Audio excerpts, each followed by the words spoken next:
पैसा, दागदागिने, कपडा लत्ता, घर, बंगला, गाडी, इलेक्ट्रॉनिक्सच्या वस्तू या अशा गोष्टी हुंड्यात दिल्या घेतल्या गेलेल्या आपल्याला माहिती आहेत।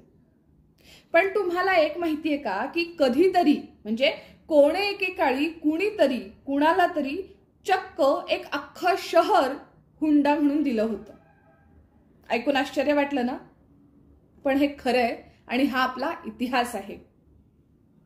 या गोष्टीची सुरुवात होते साधारणपणे 17व्या शतकाच्या सुरुवातीला, जेव्हा पोर्तुगीज भारतात आले। आपल्या सगळ्यांनाच माहिती आहे की आपल्या भारत देशावर अनेक परकीयांनी आक्रमण केली आणि आपली सत्ता प्रस्थापित करण्याचा प्रयत्न केला। बरेचसे त्याच्यात यशस्वी सुद्धा झाले। डच येऊन गेले, मुघल येऊन गेले, पोर्तुगीज आले, ब्रिटिश आले। आता यातले ब्रिटिश म्हणजे सर्वाधिक काळ आपल्यावरती राज्य करणारे।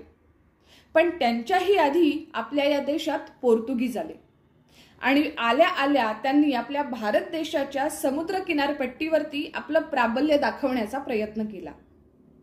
सुरुवातीपासूनच त्यांची नजर आपल्या मुंबई शहरावरती होती, कारण त्यांच्यासाठी हे 7 बेटांचे एक शहर म्हणजे व्यवसायाच्या दृष्टीने सोन्याची खाण होती आणि म्हणूनच हर तऱ्हेने मुंबई काबीज करण्याचा त्यांचा प्रयत्न होता।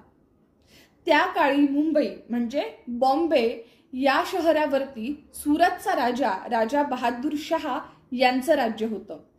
पण पोर्तुगीजांचा सततचा त्रास आणि त्यांचे जे काही प्रयत्न चालले होते त्याला कंटाळून या राजाने अखेरीस मुंबई पोर्तुगीजांना देऊ केली। पण जिथे पोर्तुगीजांनी आता मुंबई काबीज केली तिथे त्यांच्या मागून आलेल्या ब्रिटिशांचंही मुंबईवरती लक्ष केलं आणि त्यांच्यासाठी सुद्धा मुंबई ही सोन्याची खाण असलेली जागा होती आणि ती त्यांनाही कशीही करून काबीज करायची होती। त्यामुळे ब्रिटिशांनीही हर तऱ्हेने मुंबई काबीज करण्याचे प्रयत्न केले। वेगवेगळ्या पद्धतीने पोर्तुगीजांशी डील करण्याचा प्रयत्न केला, पण पोर्तुगीजांनी सगळ्या डील्स धुडकावून लावल्या आणि अखेरीस ब्रिटिशांनी येन केन प्रकारेण जे म्हणतात त्या प्रकारे मुंबईवरती कब्जा करण्यासाठी प्रयत्न सुरू ठेवले। पण झालं काय की ब्रिटिश इतक्या मोठ्या संख्येत होते, त्यांचं सैन्यबळ, त्यांची शक्ती इतकी प्रचंड होती की त्यांच्या पुढे पोर्तुगीजांचे सगळेच प्रयत्न हे तोकडे पडत होते। पण मग आता कुठल्याही युद्धाला वाचा फुटायला नको म्हणून पोर्तुगीजांनी एक सुवर्ण मध्य काढण्याचं ठरवलं आणि म्हणूनच पोर्तुगीजच्या राजाने साधारण 1662च्या आसपास आपली मुलगी कॅथरीन हिचं लग्न इंग्लंडचा राजा चार्ल्स प्रिन्स द्वितीय याच्याशी लावून देण्याचा एक प्रस्ताव मांडला। इंग्लंडच्या राजाने हा प्रस्ताव मान्य सुद्धा केला। पण ही लग्नाची गोष्ट इथेच संपत नाही।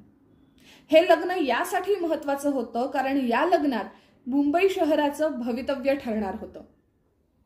या लग्नात इंग्लंडच्या राजाने पोर्तुगीजच्या राजाकडे मुंबई शहर हे हुंड्यात मागितलं होतं आणि या लग्नाचा भाग म्हणून पोर्तुगीजच्या राजाने इंग्लंडच्या राजाला मुंबई देऊन टाकली आणि अशा पद्धतीने मुंबई ही ब्रिटिशांच्या ताब्यात गेली।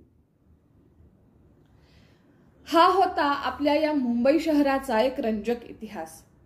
पण म्हणतो ना आपण भारतीय ना खूप चिवट आहोत, आपण राखेतूनही उभे राहतो। म्हणजे पहा, कुण्या एका काळात कुठल्या तरी दुसऱ्या देशाकडून कुठल्या तरी तिसऱ्या देशाकडे हुंड्यात गेलेली आपली मुंबई आज फक्त महाराष्ट्रात नाही, भारतात नाही तर जगातही आपलं अस्तित्व सिद्ध करते। राजकारण असू दे, समाजकारण असू दे, अर्थकारण असू दे, कला, क्रीडा, संस्कृती हर तऱ्हेने मुंबई ही सगळ्यांच्याच पुढे आहे। आपल्या मराठी मातीतली, आपल्या महाराष्ट्रातली आपली मुंबई ही आपल्या सगळ्यांच्याच अभिमानाची जागा आहे। आज 1 मे महाराष्ट्र दिनानिमित्त आपल्या या मुंबईचा एक छोटासा पण रंजक इतिहास आपल्याला सांगण्याचा हा माझा एक छोटासा प्रयत्न होता। कसा वाटला आपल्या या मुंबईचा इतिहास आणि आपल्या मुंबईचा, आपल्या मातीचा आणि आपल्या महाराष्ट्राचा तुम्हाला किती अभिमान वाटतो मला कमेंट्स मधून नक्की कळवा। आणि अशा विविध उपयोगी माहितीसाठी माझ्या चॅनलला लाईक करा, शेअर करा आणि सबस्क्राइब करा। धन्यवाद।